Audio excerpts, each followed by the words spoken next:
Hello, welcome to the Film Obsessed Couple. I'm Shelly. And I'm Scott. If you're a new listener here, we really appreciate you choosing us to listen to. We also appreciate our longtime listeners. Scott and I are a married couple obsessed about movies. Scott is more analytical, while I'm a little more open minded. We are unscripted and unfiltered, which means things will get a little wild and crazy. Yes. So you better buckle up. And of course, before we dive in, if you're looking for a unique gift for yourself or a loved one, check out my Etsy store, Moon Knight Crafts. Link will be in the show notes. I got a lot of cool stuff that I make from macrame, from anywhere from keychains to wall decor. So check me out. Sorry for all the editing. Oh, that's fine. Last week's was pretty crazy. It didn't take very long, but there was a lot of editing. Yeah, because I couldn't stop laughing. Oh, that's fine. Lily, over here. Come here. I don't know if, because we talked a lot about our life and then we stopped. So I don't know if you want to, or if we just want to dive in the movie. I don't really think much has happened since then, right? Yeah, just kitchen's done, basically. But Yeah. Just be like, we are almost to the end of the year here. We're recording this on December 3rd. So, year is coming to an end. Yeah, and we're actually ahead. Like we took a long Thanksgiving break and we decided, hey, let's watch an extra movie. After this movie, the next one we do will be coming out on January 1st, which will be our 2-year anniversary. It's insane. Yeah. It's crazy. So I hope everybody's enjoying the holiday season. It has already started here. I went out and ran some errands yesterday, and it was absolutely insane. Yes, already. Just the beginning of December. And we hope everybody, if you celebrate, have a nice Christmas. Yeah.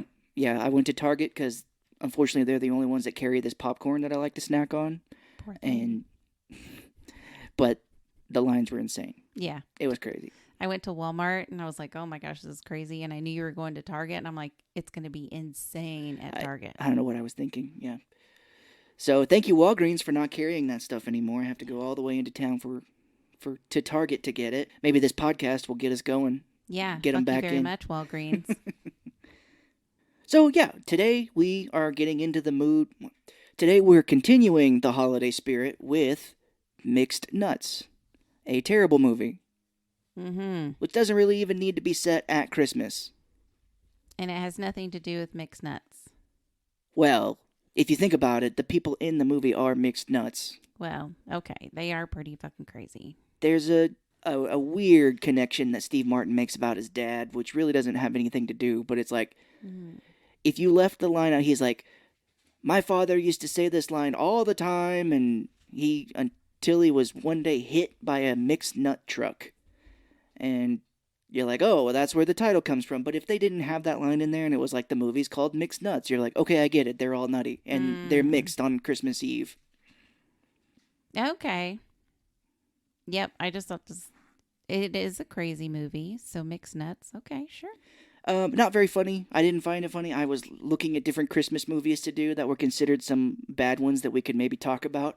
But I have been dreading this episode because I'm like, what are we going to talk about on this one? Oh, you just wait. Okay. Because I'm just like, nothing really funny happens in it. And you're just like, well, this person did something weird. It's one of those weird, like, all these people come together and they're all just wacky. And sometimes wacky things happen. Cuckoo crazy. Pretty much. So, I'm not going to go... This one's going to be difficult to do because, just so much happens so much happens throughout the whole thing between these people. So we can kind of give like a place setting here. We are in California in Christmas time. It is Christmas Eve. And I think it would be very weird to live in California at Christmas because I like it when it gets colder. I think it's just because that's kind of that's all we know is the seasons. And I couldn't imagine like living in Florida or California where it's, warm a lot of the times. And like if it gets down to 60, then it's freezing for them. Yeah, it would be very weird. Maybe it does get a little cooler because everybody's wearing... Wait a second, doesn't it snow in this movie? Or am I just remembering wrong at the very end? Does it snow? Oh, shit. Huh? I just Googled it. It said there are some areas in California that do get snow. All right. Okay, well, California. Our Well, fuck bad. me. It threw me off because at the beginning, Steve Martin's riding a bike on the beach.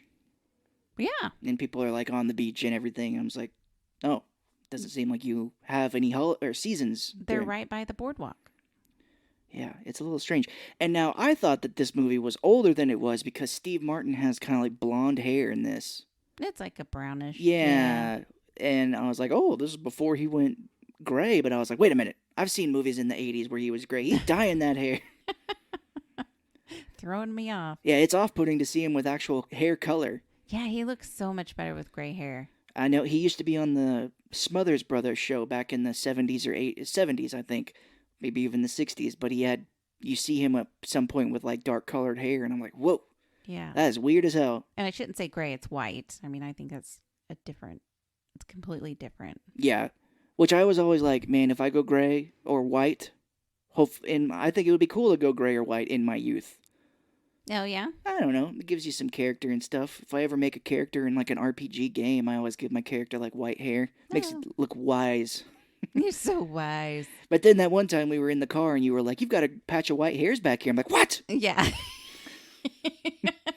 You do, yeah, like just like a weird patch of white hair. I'm a hypocrite with my hair. For all my life, I was like, if I ever start to see my hair go, I'm going to shave it. And then I think my hair's going at the top a little bit. And I'm like, please, God, no. So the characters in this movie, Steve Martin, I was telling you about this, kind of like something we should talk about here. Now, when you think of Christmas, what do you think of? Like, what comes to mind? Like, first thing. Family. Family, right? Family, Christmas trees, some presents, food, all of that. Mm-hmm. This movie is like, it's a Christmas movie, so it's gotta be set at a suicide hotline. I mean, suicide hotline. Woo, Christmas. Which is so strange. I was reading the like summary of the movie a little bit before we watched it, and it was like, Steve Martin and his friends work at a suicide hotline. I'm like, what the fuck? The only thing I can think of is that sometimes holidays can be super stressful and sad if you don't have a family. Right. But the people who are calling into this suicide hotline don't seem to be super like the people you would think. No, they're just as nutty as everybody else. Well, there was one woman who Madeline Kahn is talking to later, and they're like talking about her husband and like, I don't know, if you think that a person calling into a suicide hotline would be in a pretty dark place, and none of these people that are talking to on the phone seem to be, they're just kind of like, oh, my husband, he gets on my nerves. There's one guy that shot himself. Yeah, they do get that right, I guess. he was, and it's so funny because it kind of takes you back to the time of when this was, because when they're talking, people are calling in from payphones, and then there's this static, and I totally forgot because they're like, oh, click the receiver. Right. Click it. And I totally, because I grew up in this era, totally forgot that was a thing. Now, I was going to ask, and I forgot to look it up, but that is a real thing. I thought it would just hang up if you did that. Nope. If you do it real quick, it does not hang up. Yeah, because what we're referencing here is that they have bad connections in their apartment, which this suicide hotline is out of Steve Martin's apartment, I'm guessing. Mm-hmm. Mm-hmm. So he really has a passion. I mean, I get it if you want to help people, but he doesn't seem to be like that passionate about it. It's a non-for-profit that makes zero profit.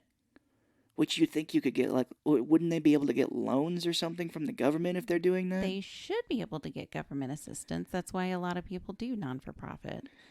But basically what we were referring to is that, yeah, Steve Martin and Madeline Kahn and Rita Wilson are the three people who work at this suicide hotline. And yeah, at the beginning, Madeline Kahn and Rita Wilson are talking to different people, and they're like, oh, you got static, click the line. Mm-hmm. Which, how do you do that on a payphone? I guess you got to be quick. I've never know. actually had to do it except for the rotary phone. Yeah, my parents had a rotary phone, which I've seen videos where younger people don't know what a rotary phone is. Yeah. But we had one in our kitchen. Yeah, I've used one before. This movie does start out where Juliette Lewis is trying to use a rotary phone and she's frustrated. Mm-hmm. And I'm like, it is very frustrating because sometimes you have to It like, especially if it's like an 8 or a 9, you got to really rip that around. Everybody's finger was like super strong. Well, it makes me strong ass fingers. It made me laugh because like comedians now are making jokes about that. Like Chris Rock had a joke where he's like, "Oh, we had to have the patience to do it. If you wanted to call, you'd be like, da da da da da 5, da da da da 3." Just like, yeah, that's how they worked. I mean, 911, you might as well just, give up. Well, that's easy. It's 9, da da da da da da da 9, and then you do the da da da da. Okay. So that one's a little easy, but the 9, God, it's just bringing me back. I remember we had like a chalkboard next to that rotary phone, which It's still there. is it still there? The chalkboard is still there. I was about to ask. This shows you how perceptive I am, but the rotary phone is not there, right? In their house, my parents. I can't. And I don't remember that. Yeah, I can't remember, but I don't think they have a home phone or home phone line anymore. But yes, the chalkboard with all the phone numbers. I wish I could remember my mom's work number because I used to remember that off the top of my head if I would call her after school. Oh, wow. But all this to say is that yes, this takes place in the 90s and they're on, rotary phones and tapping the line for static. Just tap it in. She's like, I can't. The guy with the gun you're talking about is comedian Stephen Wright. He's like, he has a really deadpan sense of humor. Like, he's like, I'm going to kill myself now. She's like, you've got static. Can you please click the line? And he's on a payphone. I don't know how that happens, but she's telling him to click it, and you hear gunshot, and you're like, well, that's hilarious. That man just killed himself. Yeah, and it was so quick that, I mean, you didn't have time to even get the comedy out of it. No. It was just like, and it moved on so fast. I was just kind of like, what? Okay. Yeah, and it's dark. You're like, that man took his life, or it could be like, oh, he dropped the gun, he shot himself in the leg or something. Yeah. Trying to click the line. How about that? How about somebody didn't take their life on Christmas Eve? That would have been funnier. Then I was like, well, that's dark. Oh, we're moving on already. Okay. And she's like, he hung up. And Steve Martin's like, well, if they're in distress, they'll call back. And they wait for a second. And he's like, he's not in distress. He's fine. He doesn't feel anything anymore. Everything's fine. Yeah, Juliette Lewis, she is in the movie as well. And she is in a relationship with Anthony LaPaglia, who is Australian. Did you notice if his accent slipped in this a lot? No. Mm-mm. Okay, yeah, he's playing Santa Claus, basically. For some reason, he is dressed as Santa in the whole thing. Some nasty drunk Santa looking guy. Yeah, we're introduced to him running into two skaters who have a tree, which is Parker Posey and Jon Stewart. They both are pretty famous. Mm-hmm. It's weird, they've got all these people in this movie who want to work with Nora Ephron because the movie she did before this was one she was nominated for an Oscar for, which was Sleepless in Seattle. Oh, wow. And they're like, I'm going to follow it up with this farce at Christmas called Mixed Nuts. Yeah. They probably should have read it first. Yeah, well, how do you read this movie and be like, this is hilarious, I want to be a part of it? There's no way. I know, it's like, this movie is set at Christmas and you work at a suicide hotline. Yeah, I'm going to pass on this. Yeah, I was reading through my notes and I'm like, this is just wild. Because they even talk about a murderer. Yeah, we'll definitely get to that. There's a background of a strangler, but Anthony LaPaglia is Santa. They're always fighting together, Juliette Lewis and him, and he runs through a Christmas tree that the skaters have, and they get into an argument, and they just leave this tree they paid for because Steve Martin gets it and takes it. Yeah, they said it was ruined, which I don't know. How? I don't know. Why? I don't know. Yeah. Well, the big plot of the movie that sets it off is that they are about to be evicted from the apartment that they run the suicide hotline from. Yep, because they haven't paid their rent. Yeah, Gary Shandling, I think he needs $5,000, a nice round number, which you think, if someone gave me that number, I'd be like, are you shaking me down? Yeah. Did you round up? Because that's not fair. Yeah. No, I round down. Oh, okay. Which I just would love to hear, but like, can you run a suicide hotline out of your own home? I guess you could. I mean, if you got like a business license and shit, maybe. I guess it's just I've never seen something like this before. I would think that there would be a lot of credentialing you may need. You can't just have anybody willy-nilly answering the phone. I know. You definitely want better people than are working here now. Mm-hmm. But Gary Shandling, he is the owner of this apartment complex, I guess, and he is going to kick them out January 1st, our anniversary. Mm-hmm. Said after the new year. And that's it. Steve Martin's freaking out. And he seemed to be going around to a lot of places. Like, he's like, oh, it's the holiday season. I'm going to really fuck things up. Yeah, he's like a bad landlord, I guess. It's like the Scrooge. Well, we'll find out why he's a bad landlord the future here. Absolutely. Stay tuned after this break. And we're back.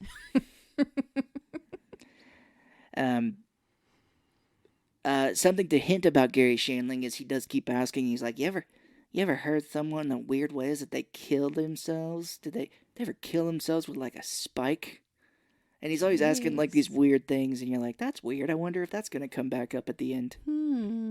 So Steve Martin doesn't want to tell anybody that they are getting evicted. No, I mean, the best thing to do in a situation like that is just don't tell anybody. Unless, you call your girlfriend. I did not get that this was his girlfriend.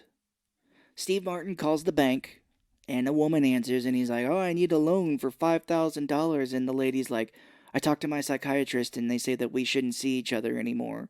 Which I'm like, the bank person is seeing a psychiatrist about a customer that's calling in? Or I thought, well, maybe she's just venting. Yeah. I didn't get it until the end. Where she shows up. Where she breaks up with him on the phone. Oh, in this scene, so I'm see. Oh, she must be a girlfriend, which later we actually end up finding out she was a fiance. Well, yeah, Rita Wilson, and this isn't very well done because Steve Martin's all depressed, and Rita Wilson's like, cheer up, you're getting married in 4 months. Now I'm like, wait, what? Who? And I was just like, oh, I wonder if we're going to meet his girlfriend later. I didn't put it together that this woman at the bank was his girlfriend. Write in if you think I'm an idiot for that. No.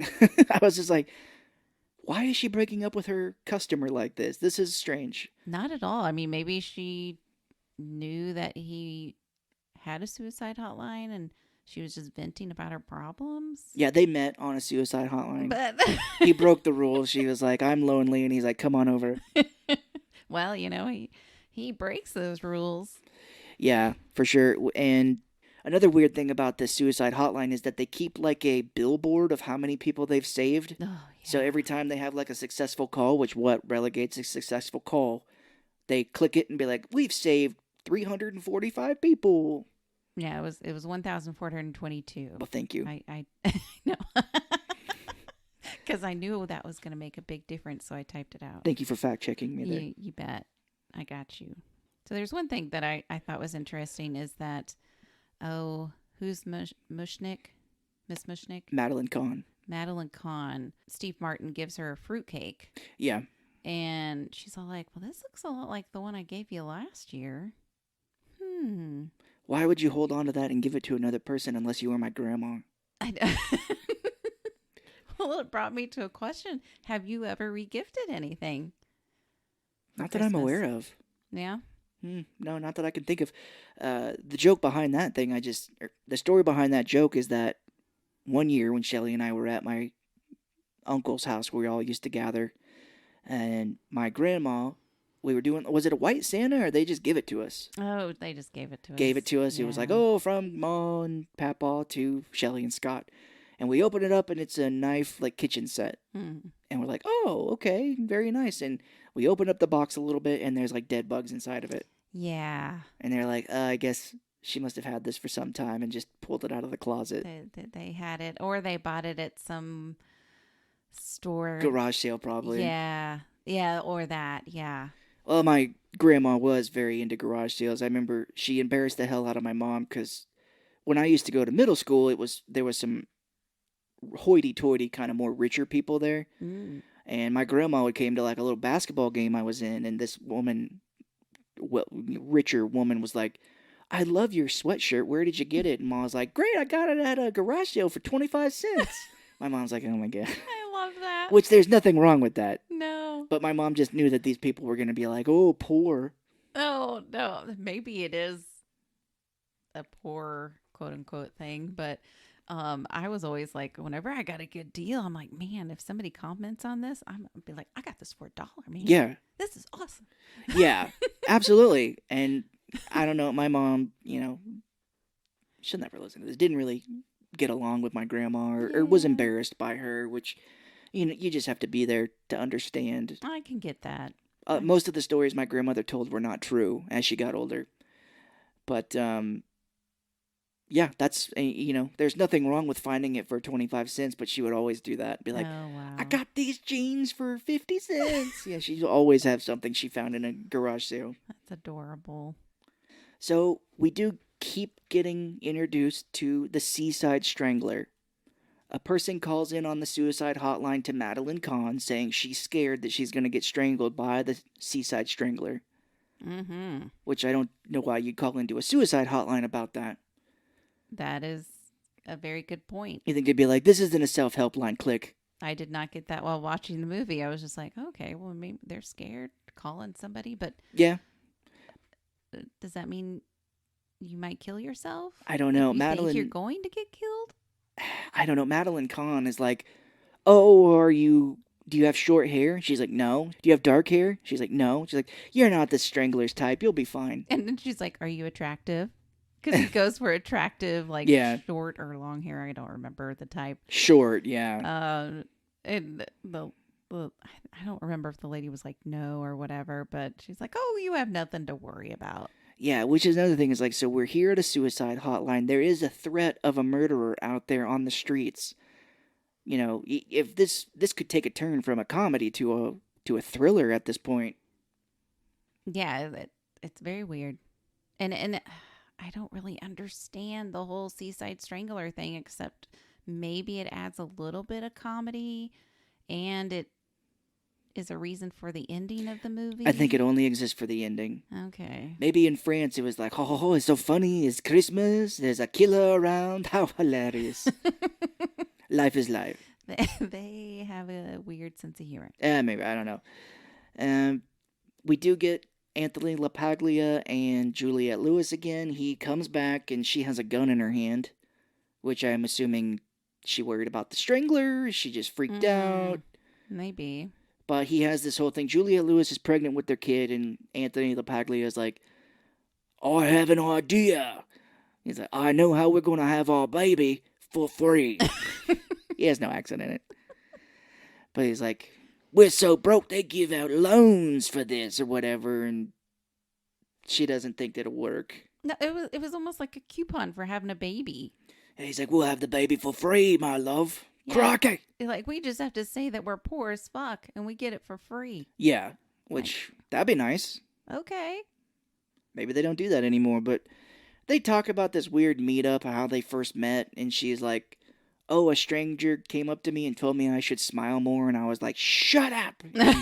And you were like, oh, cracky, I love that lady. She's a spitfire. I like her. They're super broke. He's like, I paint on walls. He's like, I like to paint walls.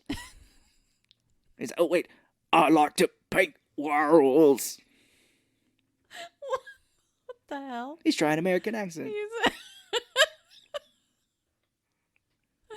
Okay. And he's like, there's nothing to paint at this moment, which you would think there'd be It's a lot Christmas. to paint. There's a shit ton. You can paint, like, the windows of businesses with little Christmas shit. Yeah, my cousin painted the wall of a coffee shop at one time. I think it's still up. It is. I'm sure you can find places. And if you can't find walls to paint, if you can paint it all, I'm sure you can do something with that. Yeah, like maybe put it on canvas. Portraits. Paint on Christmas portraits for people. Yeah. Get on the boardwalk and be like, hey, start panhandling. Be like, I'll paint your portrait and, get the money first. Mm-hmm. That's the goal. Yep. And then you paint whatever. Money up first, and then I do whatever you want. Yeah. I do whatever I want. Madeline Kahn leaves. This is the point where she gets the fruitcake and she's pissed off. She's got to go to her dead husband's sister's Christmas party. Yes, that Did is everybody get supposed that? to be funny. I guess. She always keeps saying it that way. She's like, I've got to go to my dead husband's sister, Christmas party. I gotta write that down. Because it'd be like, it's like Spaceballs where he's like, I'm your father's brother's sister's husband's cousin's former roommate. It's like, well, what does that make us? Absolutely nothing. My dead husband's sister's Christmas party. That's just so weird. And even Rita Wilson says that too, like back to her. It's never like her sister-in-law. It's dead husband's Yeah. sister. Just so the audience knows, oh, her husband has died at some point. Yeah. She goes down this old-timey type elevator they've got in the middle of this apartment, and wouldn't you know it stops. Oh, man. Who would have known that was going to happen? Maybe in this movie because it's a wacky, wild adventure. It did happen. But we get another character introduced here, which is Adam Sandler. What? Who's that? A young Adam Sandler lives downstairs. He's always playing like a little ukulele, and he's doing his like Adam Sandler type voice. Madeline Kahn's like, please help me. He's like, jingle bells, jingle all the way. I'm pretty sure he sings this whole. I don't know that he ever talks. Maybe like here and there, but most of it he's singing. He's like, oh, I got to love you. Jingle bells all the way. I wonder if this is the start of that. Or, well, it probably already happened, and they're like, oh, do your funny Adam Sandler bit. Yeah. Let me look at this up here. When did this come out? 99. So this movie came out in 94, and Sandler was on SNL starting in 1990. So he's pretty popular at the time. And I remember listening to his songs, and they were very hilarious. Yeah. I used to listen to that. My friend had one of his albums, and I would always listen to that. It was so funny. Yeah. There was one with this old man asking people, he's playing tapes. He's like, now you tell me if it's a person having sex or working out. And he'd play the tape and he'd be like, oh, we are definitely fucking. Like, there are no dumbbells in here. And they're like, that's obviously someone having sex. He's like, nope, sorry, someone doing squats. So I love that. And there's the Billy Goat too. But, yeah, he's downstairs. He doesn't see Madeline Kahn, so she opens up one of her Christmas presents, and it's got like a little toy trumpet in it, and she starts playing it. You would think that would wake up the whole building. I don't know. It's just screaming in general would wake up the building, you would think. Yeah. So Steve Martin takes over for a minute working the hotline, and you would think if it is a suicide hotline like this that it would be going off quite a bit more. But they've got like 30 minutes in between calls sometimes, it seems like. Yeah, nice. I hate to say it, but on Christmas Eve, you'd think it would be pretty busy. Yes. Especially on Christmas Eve because, if you don't have a family. Yeah. And there's nothing to celebrate. I know, yeah. But not in California, apparently, because they are not that busy. They're like, it's Christmas. It's going to slow down. Yeah, I mean, it's not a popular place or anything that has a lot of people. Yeah. Well, Steve Martin takes over, and he does this weird thing where he documents the phone call when it starts ringing. Yeah. And he'll, 3:25 p.m. phone call, and this phone is ringing, and he answers it on, the 6th ring. And he does that every single time, but it's a person who is sad, and they want to come over. They're like, can I come over? And he's like, no. Yeah, that's against the rules. I can't tell you our address. Yeah, and this person starts pressuring Steve Martin, and he's eventually like, okay, fine, come over. And Rita Wilson's like, the fuck did you just do? No, I felt like she was happy. Really? I thought, because she kept mentioning it to him before. She's like, you broke the rule. You're not supposed to let anyone come over. Okay, well, yeah, there's that too. But we see this person, and it is actor Liev Schreiber in his first role, and he's playing a woman. Yes. And I thought he did amazing. Yeah, you were like, oh, he looks good as a woman. He does. He was very attractive. He's very good. I like him in a lot of stuff that he's done. Yeah, I liked him in this movie. It was still an awful movie, but I thought he did good. Yeah. He was in that show Ray Donovan, which I saw the first season and thought was good, but I never followed up on it. His family in this can burn in hell, though. Yeah, I guess it's supposed to be kind of a burn or a dig at him because he's leaving and all of his family's in the living room of this apartment, and they're like, hey, Arnold Schwarzenegger, where you going? Which, how is that a burn? Be like, oh, you think that I'm jacked and I'm super buff? Well, thank you very much. I guess I don't know, but I know they meant it in a derogatory way. So I was mad. Yeah, well, it's supposed to be derogatory, but if you think about it, I'm just like, I don't get that. Me neither. Back at the suicide hotline, and this guy's like, oh, I only have so many months to live. I've got leukemia. Can I please talk to a woman? Yeah. And Rita Wilson's like, hello, and he's like, yeah, baby, I'm gonna do it to you. I'm gonna stick it to you. I'm gonna fucking do it to you. And this lady's got problems. Everybody in this movie does, but yes, she does. She cannot handle it. Like, she starts jumping around and has her ears plugged, her fingers in her ears. Like a kid. Yeah. And I'm just like, wow. And it does talk about how she still lives at home with her mom. And, and I'm like, okay, she has no life experience. And she's like, what, mid-30s? 30s, yeah, for sure. Well, she starts crying because, first off, Madeline Kahn is talking to a woman earlier, and she's like, oh, at least, I'm sorry that you're feeling so sad this year, but at least you don't live at home with your mother. And Rita Wilson's like, oh my God. Yeah. She's depressed herself. Yeah, because she's talking to a lady a little bit ago, and the lady's like, I got so sad because I was standing in the checkout line and it was for 10 items or less. And I realized I'll always be in the 10 items or less line my whole life. And she's like, oh, I'm so sad. Me too. Okay. I remember those aisles and I would stop and count how many. Yeah. And then I would be like, wait, does that count as 1 or 2 items? Really putting a lot of thought into it. Yeah. I overthink things. So this is like one of those moments where it's just like, why is it such a big deal? Yeah. But if you get in that line and you have more than 10 items, there are people giving you the stink eye. Yeah, I know. And I mean, like, why would you? Okay, say you're like a couple items over. Why would you give somebody shit for that? I don't know. I'm glad they don't exist anymore.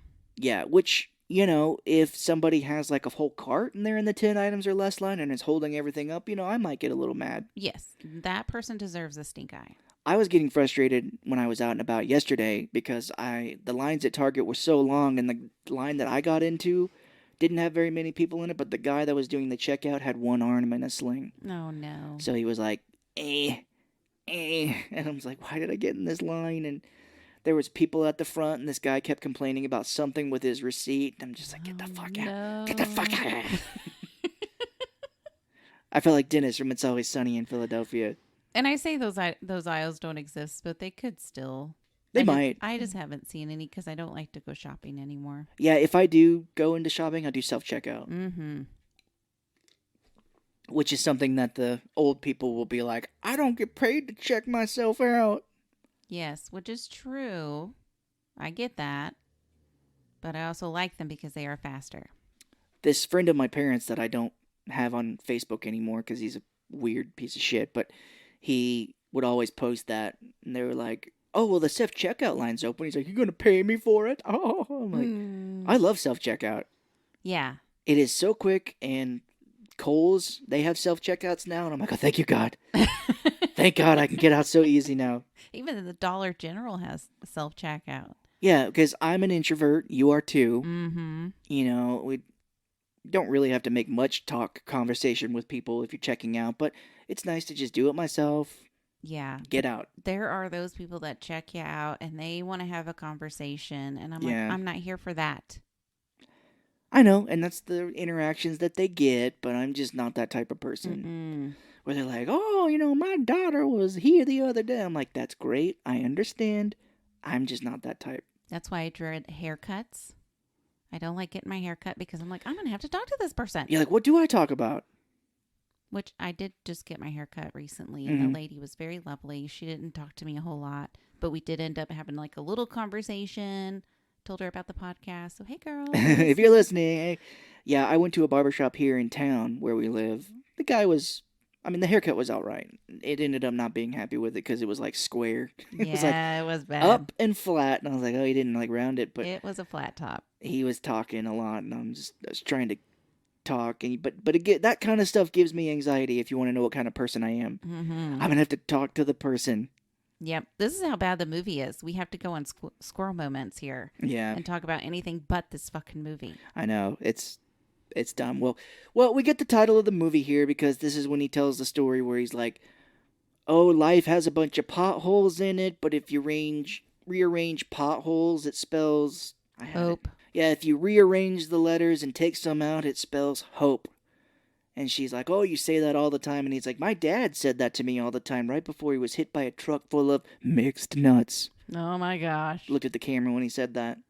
Like he had this long explanation though of this pothole. Yeah. Like rearrange and take this letter out and all that. And I'm like, you know what? If you add an E and rearrange the letters to be evil, you get believe. Whoa. Whoa. Or sipping coffee, you get piss off. Ha. Nice. I may have looked that up before. Yeah, I was like, oh, you did some research. I did a little. Simpsons fans, if you remember the episode where Lisa has the rival, her dad does anagrams with his daughter, and he's like, Alec Guinness. She's like, genuine class. And he's like, great, that's where he rearranged the letters. Yeah. And he does to Lisa, he's like, Jeremy Irons. And she's like, Jeremy Irons.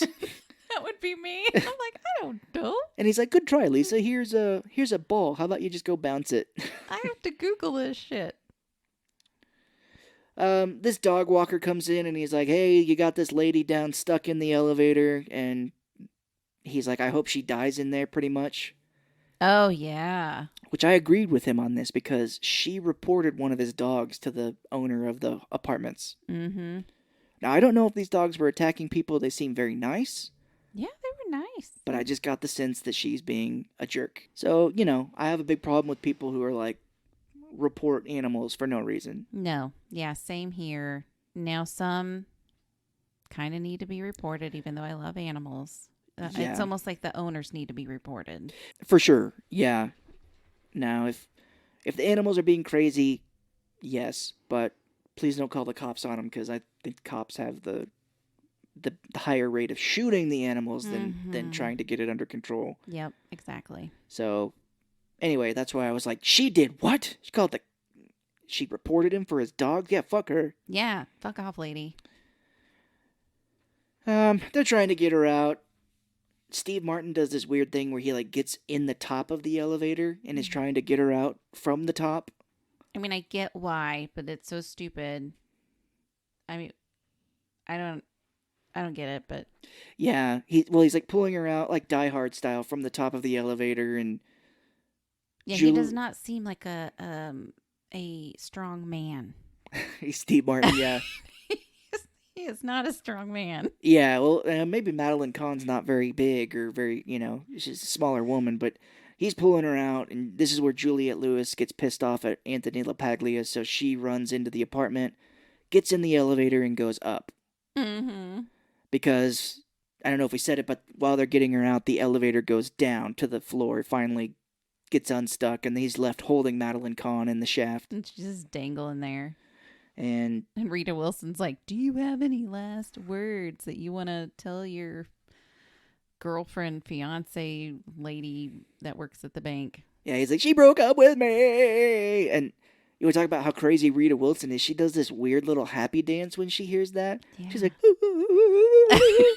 I'm like, this woman's crazy. I feel like I'm pretty juvenile a lot. Yeah. But this was like a different level. This was like, you have never been exposed to anything. Yeah. For sure. Yeah. And this elevator's going up with Martin and Madeline Kahn on it, and they think they're about to be crushed at the top, but it stops. They're fine. Wouldn't you know it? It's a comedy, you would think. You'd be like, well, there's a strangler and they work at a suicide hotline. We could be about to see these people's brains get smashed. This whole thing talks about death, but then they're like, haha, they're not dying. Not these people.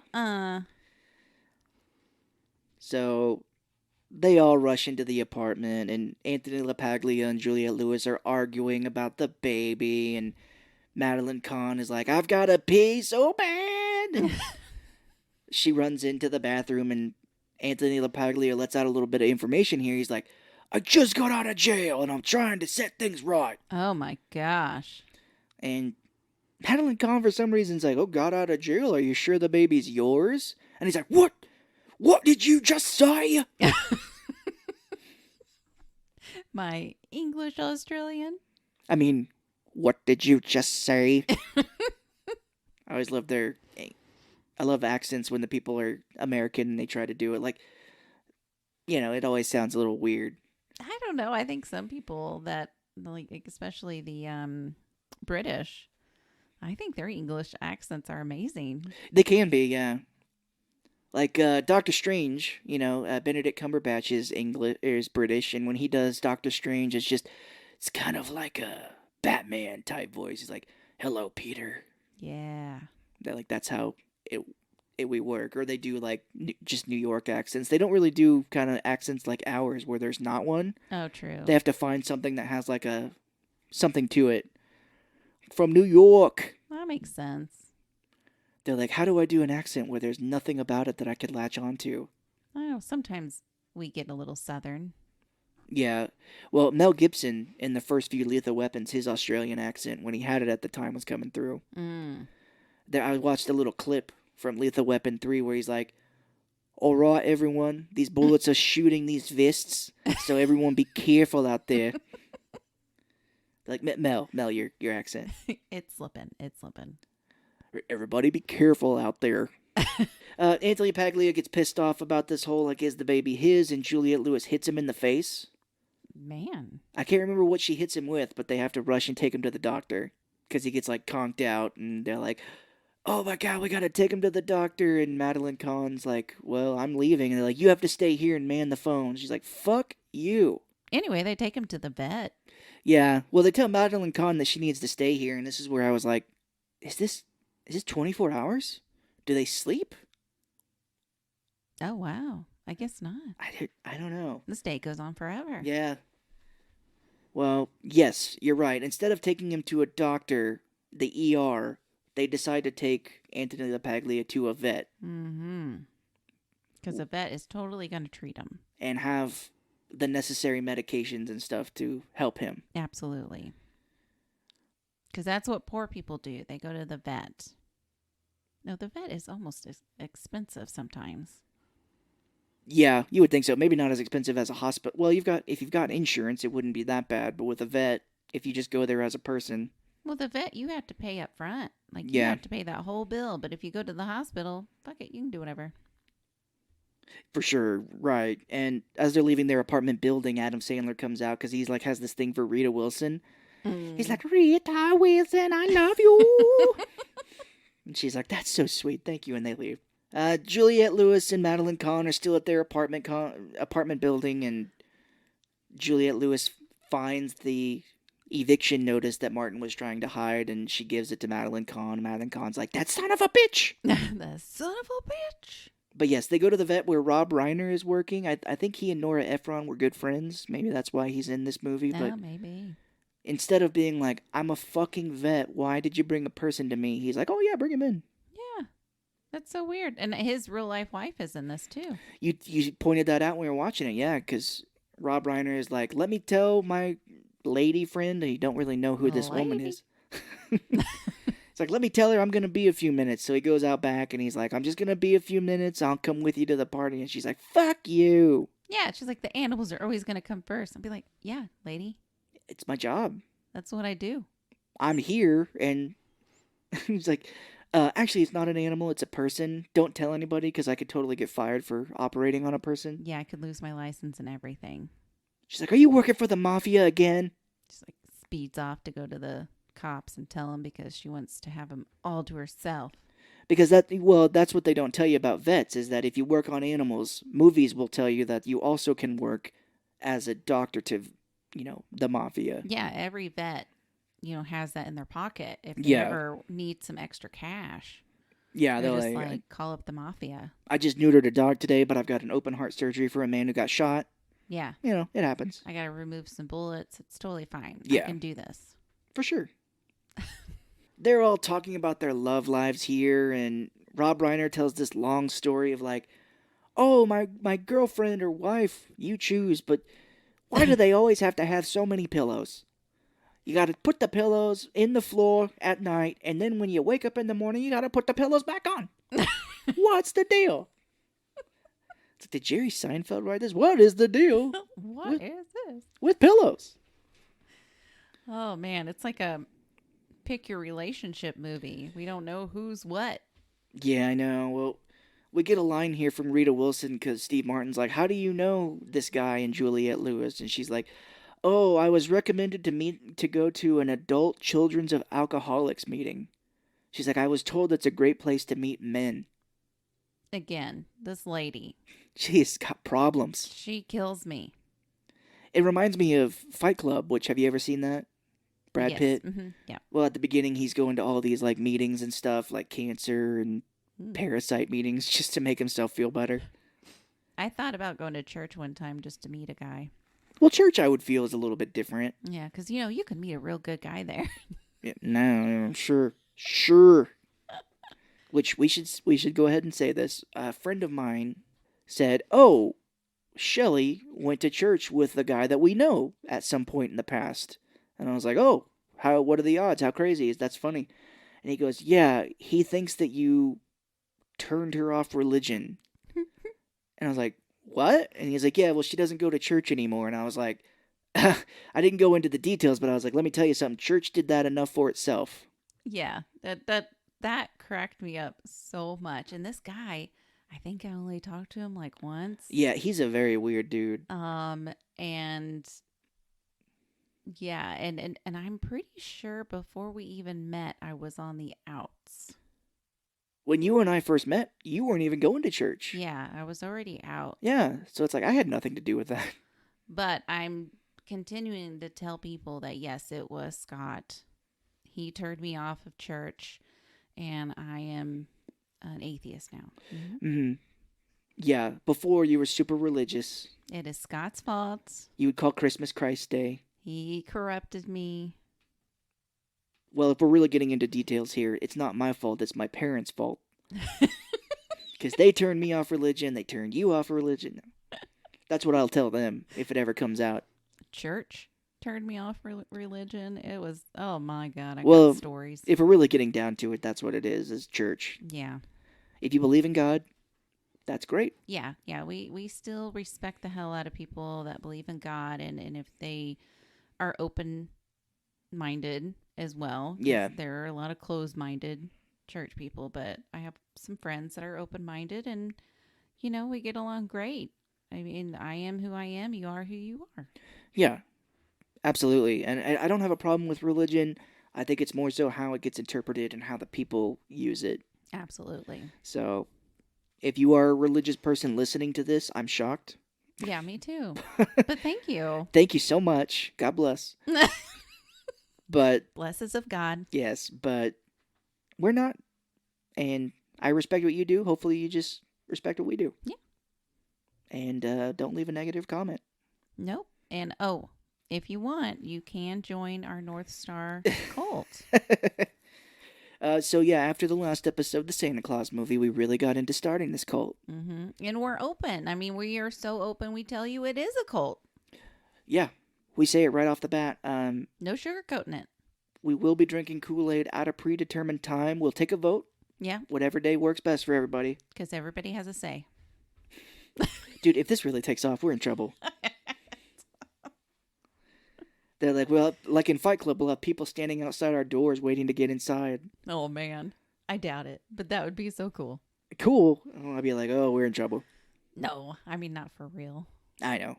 Anthony LaPaglia takes a bunch of fucking meds for the dogs or whatever, and they have to rush him to a hospital. Liev Schreiber does show up at the apartment at this point. Madeline Kahn is freaked out that he's like the strangler and he's like she's going to get murdered.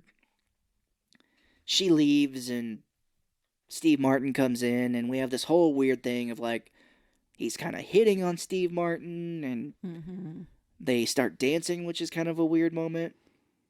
Yeah, there's nothing wrong with this, but it is weird. It's just like, why is this in the movie? Unless it's just to show that Steve Martin was uncomfortable and then he kind of loosens up and gets comfortable. Yeah. I don't know. Yeah, they start dancing and I think Liev Schreiber has some line of like, "Oh, you don't think very much of me," and he's like, "I tell you what, I wanted to enter a mambo contest when I was younger, and I was so afraid." He's like, "But I finally did, and my sister and I took first place, and ever since then, I don't care what anybody thinks." Like, kind of a weird story. That is weird, but okay. We have those sometimes too. Mm-hmm. She tells a story of like, "Oh, I was at a dance club and I saw Henry Kissinger," which very timely. Henry Kissinger just died and went to hell the other day. Oh. You know, Steve Martin is not very into this dancing, and Schreiber keeps trying to touch his butt, and Steve Martin keeps jutting it out. Yeah, the only thing I don't like about this is they kind of don't portray transgender very well. Yeah, Like, I don't think anybody would disrespect somebody like she's doing with Steve Martin, because he's obviously not into her, yeah, but she is pushing herself on him. yeah. Not a great portrayal of transgender people. Mm-mm. I didn't care for this part, honestly, because it was just, I think they were trying to make it funny, but I don't know. I guess it's because of the times that we're in right now. Yeah, well, back then it was probably like a man in a dress. Can you imagine? Exactly. And you know, Liev Schreiber plays it very straight. Yeah. He's not like a. He's not playing her as like a weirdo or No. sexually obsessed person. It's just like, I'm a man who wants to be a woman. Deal with it. That's who I am. I love it. And Liev Schreiber tosses Steve Martin here at some point, and this causes him to go overboard. And he was like, he freaks out and says something to the effect of like, "Oh, I deal with freaks like you all day," Ugh. and that causes Liev to leave. Yeah.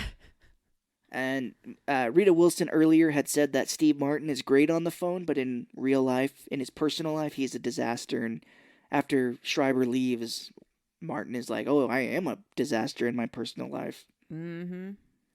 And I thought Liev Schreiber was going to get murdered here because we show her walking on the streets. Yes. And I was like, "Oh my gosh, she said dark hair and short hair earlier." Yeah. I mean, they were setting it up. I mean, she's very beautiful, Yeah. and all the Seaside Stranglers, you know. The stuff, because, yeah, Khan, when Liev Schreiber shows up, she's like, "I don't want to get strangled." So they keep mentioning the Strangler. But no, it doesn't happen. No, we do get it, but we'll get it here in a bit. But Madeline Kahn is trying to leave to go to her dead husband's sister's Christmas party. Yeah. And her car won't start, so she's pissed off. Rita Wilson, because I think Madeline Kahn was like, runs into Rita Wilson coming back with Juliette Lewis or whatnot, and she's like, "Oh, well, your man, Steve Martin, is up there with another woman." Yeah. And Rita Wilson's so pissed off, and she brings Adam Sandler up to the apartment to make Steve Martin jealous. She refers to her as a scrumpet, and I'm like, oh, so he's dancing with a biscuit, because that's what a scrumpet is. Is it really? Yeah. Oh, I've always heard that before, like, "Oh, my little scrumpet." It's a mix between a scone and something else. I think. Oh. I did look it up. Well, there you go. It's like a little. I've always heard that. I'm like, "My little scrumpet," like just a pet name for people, I guess. I'm a biscuit. Anthony LaPaglia. He wakes up in the hospital. He's just in the. I guess they must be overflowing, but he's just in the hallway. Mm-hmm. Wakes up off of the gurney and runs home and grabs the gun. It's weird. Yeah, it's very strange, but even stranger as we cut back to now, and Adam Sandler, he has like a little bitty singing montage here to Rita Wilson's the songs like "I Wonder." I think they were like having dinner. Yeah, they're all like sitting down, and Steve Martin has changed into like this red jacket, which he's wearing on the cover of the VHS. Mm. Which the cover is him wearing a Santa hat and looking like, "Yeah, I made this movie. I fucked up." Yeah, so what? Steve Martin gets pissed off because they're flirting. Adam Sandler and Rita Wilson are, so he throws this fruitcake out the window. Yeah, who does that? Who just throws shit out the window? Crazy like that? people. Like, well, nutty people. Mixed nutty people. Mixed nuts people. Because downstairs, Madeline Kahn has got her car fixed by somebody, and the guy's like, "There you go, that's gonna fix it." And this fruitcake shatters her windshield. Yeah, that's scary.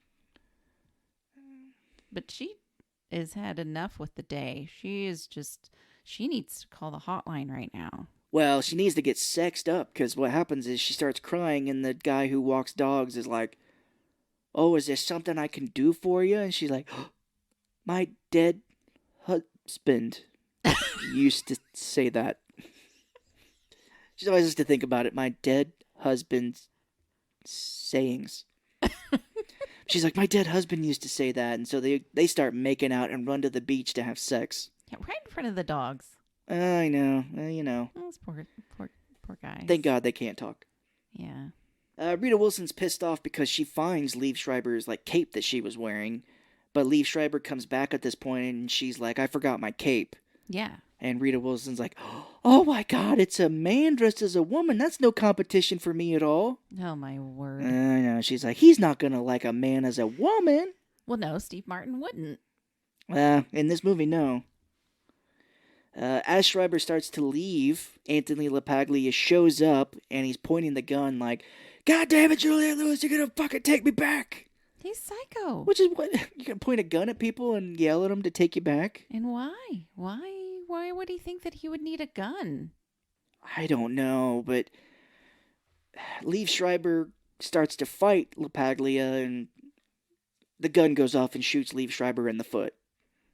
Yeah, that was kind of funny. Because she just kind of goes crazy.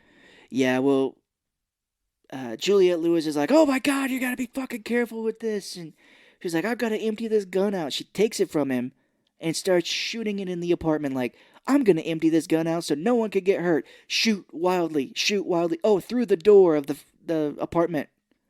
I'm like, just take the bullets out. Again, who does that? Crazy people. Mixed nutty people. We've said it. As soon as she shoots through the door, they hear somebody with like ringing the buzzer at the front. Mm. And they think somebody's there at the front door, and they open it, and it's Gary Shandling, apartment complex owner, with a bullet in his head, and he falls over dead. Yep. And it's like Juliette Lewis has just murdered this man by, instead of taking the bullets out of the gun, shooting through the front door. Rita Wilson starts freaking out at this point, so Steve Martin takes her into the bathroom. Adam Sandler and Liev Schreiber are like flirting here at this point. Yeah. It's kind of funny because Liev Schreiber's like, oh my God, I can't feel my foot. And Sandler's like, well, it doesn't look bad. It actually looks fine. It just barely grazed her, her pinky toe. And he's all like, "I will go get you some of the Tylenol with codeine." And he's like, "No, wait, I'll get you Nuprin." I'm like, codeine, please, codeine. Please, the codeine, thank you. But they're kind of flirting here, which I'm like, well, that's progressive for 1994. True. Because Sandler seems to kind of be in on it. Yeah. Or be into it. In the bathroom, Steve Martin's like, "Well, would you like me to undress you to get you in this bath?" And she's like, "Yes." I'm like, a man just got shot in the fucking head and you're horny at the moment? Yeah, like she's having a traumatic moment because she's freaking out that somebody just got shot. So, of course, what do? You run a bath for somebody? Like, if somebody got shot and you were in shock, I wouldn't think, "Oh my gosh, you got to get in a bath right now." I know. I don't know how that would calm her down, but, Martin's like, "Oh, I remember when we first met, your jacket was buttoned up wrong." So this woman may have the mentality of a child.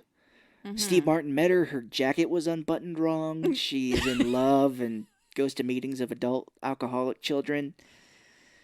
I think you're right. And she's like, "You remember that?" And he's like, "I've never forgot it." And they start making out. And they lay down on the floor in between the toilet and the tub. Ugh. One of the worst spots you can sleep in, lay down and have sex at. And again, who does that? This whole movie can be everything that happens. Like, why? Who does that? I know. That does not happen. I would never make out next to a toilet unless I was completely drunk. I think I would hope that I would have enough mind of my own left to be like, that's where pee goes. Nope. If I was drunk, I probably wouldn't care. Oh, dear. Honestly. Just being real. Steve Martin's ex shows up saying she wants to talk to Steve Martin, and Juliette Lewis is like, "Oh, he's in the bathroom with Rita Wilson," and closes the door on her. And this whole part could have been taken out. Like, why is she showing up? What's the purpose? I don't know. It was Just- so weird. That's what put it together for me that they were dating. I was like, oh, she's not just his bank manager. No, if you missed it at the first time, they just wanted to make sure you got it, that he had a fiance. Like, we got a lot of complaints of who the hell this woman was, so we need to put a scene where she comes in and it is clear that it's his girlfriend. Okay. Steve Martin and Rita Wilson come out. His pants are unbuttoned, of course, but Mm. Juliette Lewis and Anthony LaPaglia are cutting limbs off of the Christmas tree that Steve Martin brought home at the beginning and gluing it onto Gary Shandling to make him look like a Christmas tree. And that's how they're going to carry the body out. Yep. They're going to disguise it. Because Anthony LaPaglia is like, well, we should take him and leave him at that boardwalk, I say. And Adam Sandler is like, oh, that's a good idea. Oh, this whole ending is just fucked up. It's very strange. Like, they do end up taking the body out. All of them come along with them. And they run into Madeline Kahn and the dog walker, just coming back from having had sex for like 30 minutes, I guess. Mm-hmm. And Madeline Kahn, they're like, oh, we're going to go to the boardwalk and get rid of this tree, I guess. And she's like, well, I'm going to come with you. And they all go together. Yeah, of course. Which I did put it in my notes that Juliette Lewis, for some reason, has been dressed up like the Virgin Mary in this scene. Thank you. I did that too. I was like, this is kind of weird. Yeah. What's happening? She's got like this, like, she just looks like the Virgin Mary is the best I can describe it. Yeah. She's just got like a little shawl over her head, and I think she's got a long dress on. It's very, I'm like, okay, it's Christmas and she's pregnant, so She didn't have sex. She's immaculately conceived here. that's that. Wouldn't you know it, they run back into the the skaters from the beginning with another tree At night, at night. Like, why are you skating on the boardwalk at night with another tree? Christmas Eve. Sorry, if your tree is messed up, you're just not going to have a tree for Christmas. I know. Well, the rollerbladers are like, oh, well, we're going to destroy your fucking tree now. And to get it so they don't try and destroy it, they throw the tree up above them. They're like, no, you're not, and throw it. Yeah, because that's what you do. As it lands down, the body falls out, like a hand falls out of the tree. Everybody's like, oh my gosh. Yeah, well, And the cops are just like, boop, there. they joke. They're like, hey, we were right here. What's going on? And Madeline Kahn's like, wait a second. I know what happened here. He must have killed himself, and Steve Martin and Rita Wilson were so upset that they couldn't save him that they're trying to take his body out. Yeah. And instead of Steve Martin being like, that's fantastic, yes, that's exactly what happened, he's like, no. And there was a moment I forgot to mention earlier. Juliette Lewis is trying to talk to Steve Martin, and she says, well, she always kind of has a southern drawl. I don't know why I just thought of that now, but she's like, Steve Martin, if you turn me in, my baby's going to be born in prison.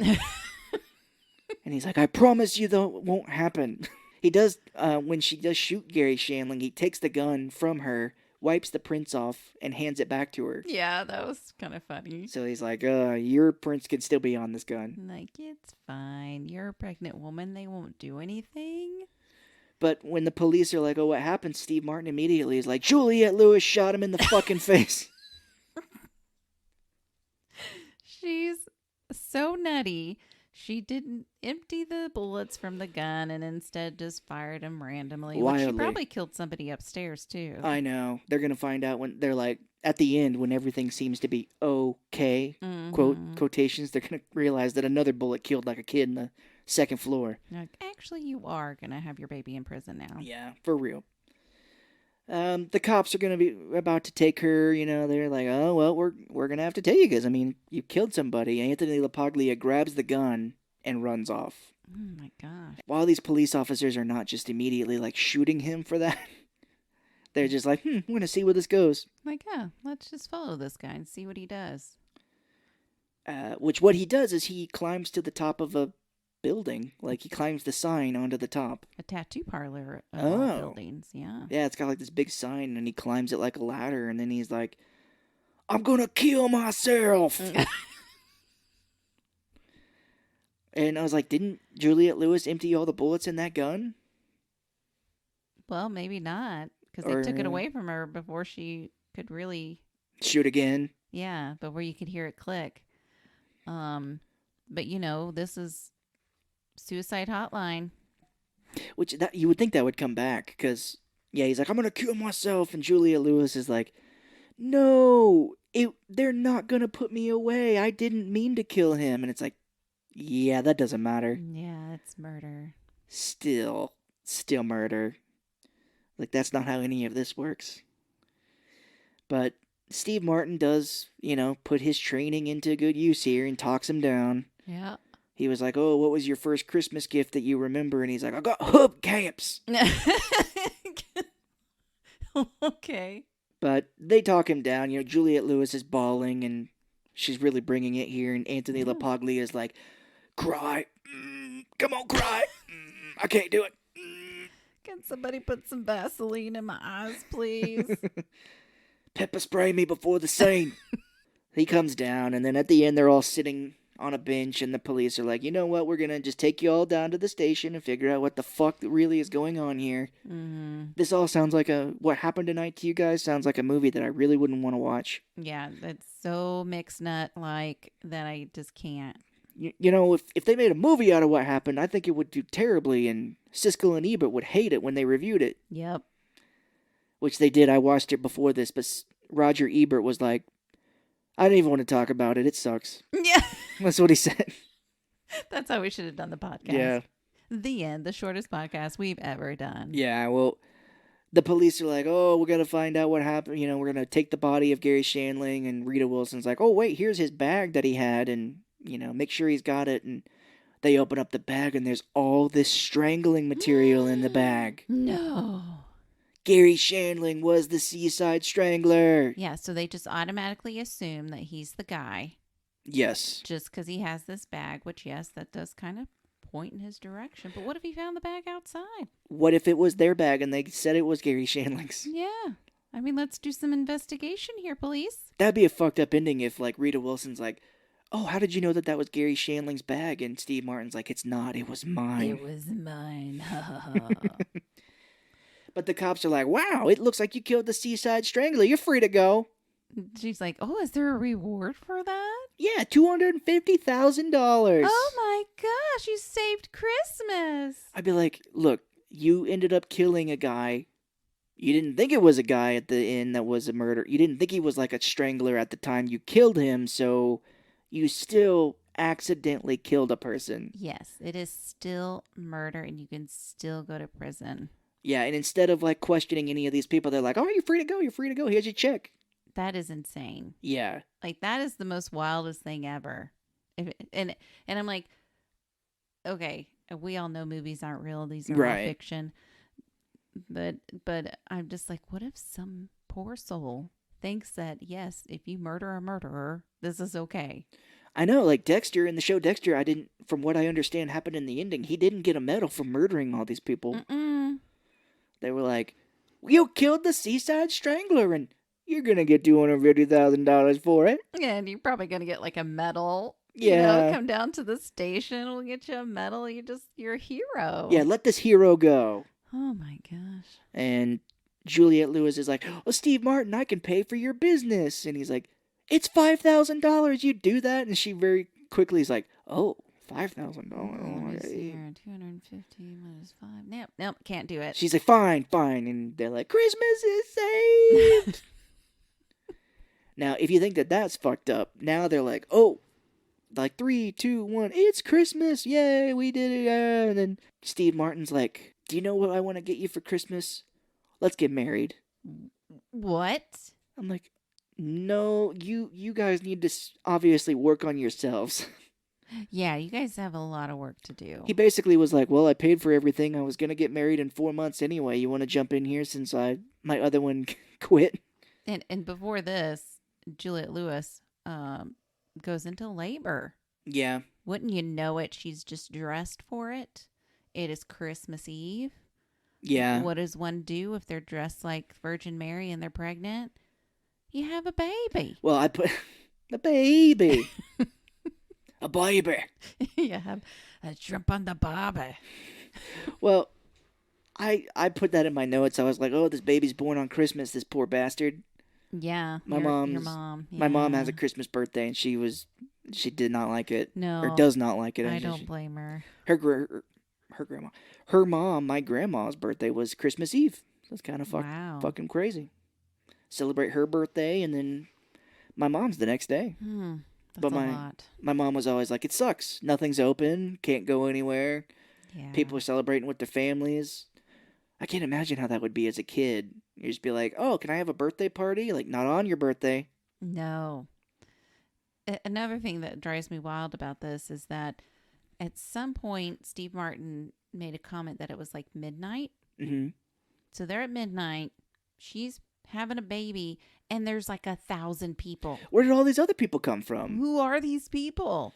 I guess they were all like, oh, there's like some guy's about to blow his brains out on top of a building. Let's go watch. Let's go watch. And then, oh, somebody's having a baby. Let's watch that because that's fascinating. It turns into the end of the Grinch where they're all like surrounded singing almost, you know, like, or however they sing in there. Like, all these people are around like, well, I'm a little disappointed I didn't get to see this guy kill himself, but I guess we're going to celebrate Christmas here. Yeah, it was weird is what I put in my notes.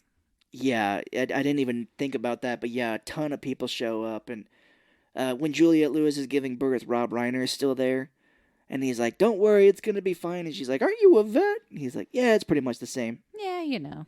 That's kind of funny. But they fade out, and I'm like, whew, this movie sucked ass. And then it comes back. No! I'm like, this movie's still going. I can't believe it.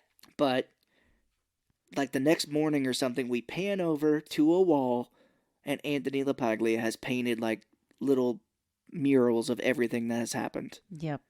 There's a guy with a gun to his head. There's a transgender woman. Adam Sandler and Liev Schreiber fucking. Getting it on. Yeah. And thankfully, that is the end of the movie. Yes. I hated it. I did not love it. I was just like, this sucked. We got done, and I was like, this may be the worst one we did this year. This was something. I don't even know how it would have been made better. I think if it would have been made into like some kind of horror movie. Yes. That would have been great. Call it The Seaside Strangler. Lean into that Seaside Strangler a little bit. Mm-hmm. Bring that up more. Maybe show a murder, you know? Yeah. They are people that work at a suicide hotline, and you know what? The Seaside Strangler is targeting one of them. Oh, I like that. Yeah. And he calls and stalks him. Oh, yeah. Yeah, it could have been. Like, it's not a wacky comedy. It's not a dark comedy, or however you'd call it. But, yeah, no. It sucked. I was like, this movie was terrible. Yep. And for Nora Ephron to do Sleepless in Seattle, which was critically acclaimed, an Oscar-nominated movie, what is she going to do next? Oh, she's doing Mixed Nuts. She's following it up with this piece of shit. Poor girl. So that's it. I'll immediately forget about this movie now that we don't have to talk about it. Yeah, boy. Well, I'm telling you, if you happen to like this episode, we really hope you at least got something out of it. Please tell a friend. Let them know how cuckoo crazy we are and to listen to us because you never know what we're going to say because we're unscripted. Mm-hmm. You can follow us on Facebook or Instagram. If you make a comment on either one of those, on any post that we have, we will shout you out, which we haven't had a comment for a while, so I'm really sad. So if somebody could just go out there and comment like, hi, I will shout you out. Yeah, just say, hey, how you doing? Tell us you're doing okay. You can even do ... and I will shout you out. Mother lover said ... He happens to love his mother. Yeah. Maybe not just his. Okay, well, the next time that we get together or release an episode, it will be on January 1st, which is our 2-year anniversary. And the new year. And the new year be 2024. Wow. A lot happened in this year. Yep, we'll have a lot to talk about. But we will be doing a movie that is something based upon what we did our very first movie on. So if you look back through our movies, we did Cellular as our first movie, which was directed by David R. Ellis. Mm-hmm. So we thought it would be fun as a 2-year anniversary to do another movie by him, Shark Night, also called Shark Night 3D. Love it. I have seen it, and it is terrible. So stay tuned. stay tuned to that. I think it'll be something fun to talk about and wild craziness. Mm-hmm. So, hope everybody has a Merry Christmas. We'll see you in the new year. Bye bye.